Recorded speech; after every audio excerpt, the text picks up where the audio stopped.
And outside support for the myriad of Syria's armed groups is no secret. Saudi Arabia and Qatar alone funnel millions of dollars to the rebels every month. But as RT's Guyane Chichikan reports, it's not just cash and weapons being smuggled into Syria, but ideology as well. This is said to be an auction taking place at a hotel in Saudi Arabia. What's on sale is a human life. The video shows a father offering his son as a suicide bomber into Syria and raising money as compensation. I give the product of my loin as sacred sacrifice. His brother is already a martyr. We're going to send him to them in Baba Ammar. Let's start the bidding at 200,000 riyals. The chilling footage was leaked on the web. We cannot independently confirm its original source or authenticity. They are sacrificing their lives. We need you to sacrifice your money. Don't be stingy. Syria has seen a dramatic increase in suicide bombings. The Syrian government has been raising the alarm about its Gulf neighbors sponsoring and staging terrorist attacks in their country. Why is Saudi Arabia doing this to us? But it seems here in the West, nobody hears their outcry. The spotlight is placed solely on the actions of the Syrian government. In the meantime, Saudi Arabia, Qatar and other Gulf states are flooding millions of dollars worth of weapons into Syria, while U.S. officials say they're providing their Gulf allies with intelligence and command and control infrastructure.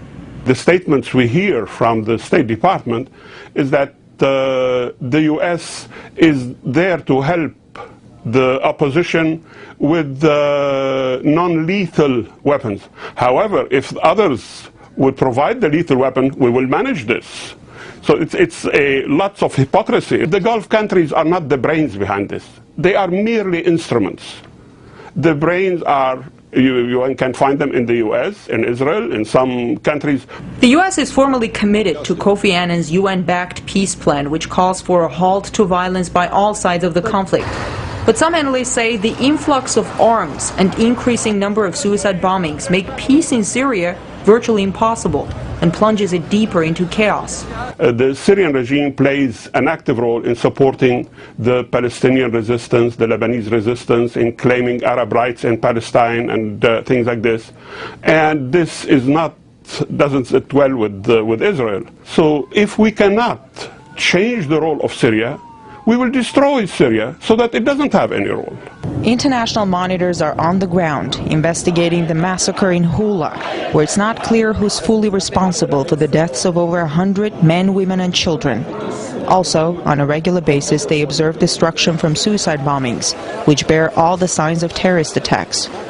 We need everyone inside Syria, everyone outside Syria, to understand that this is going only to create more suffering for women, children, the Syrian people. Outside Syria, back in Saudi Arabia, a young man named Khalid was allegedly sold for the equivalent of $400,000. $1.5 million? $1.5 million. We have a winner. We don't know the fate of Khalid. Maybe he is now on his way to Syria to bomb something. Or maybe he is behind one of the deadly blasts which already happened there.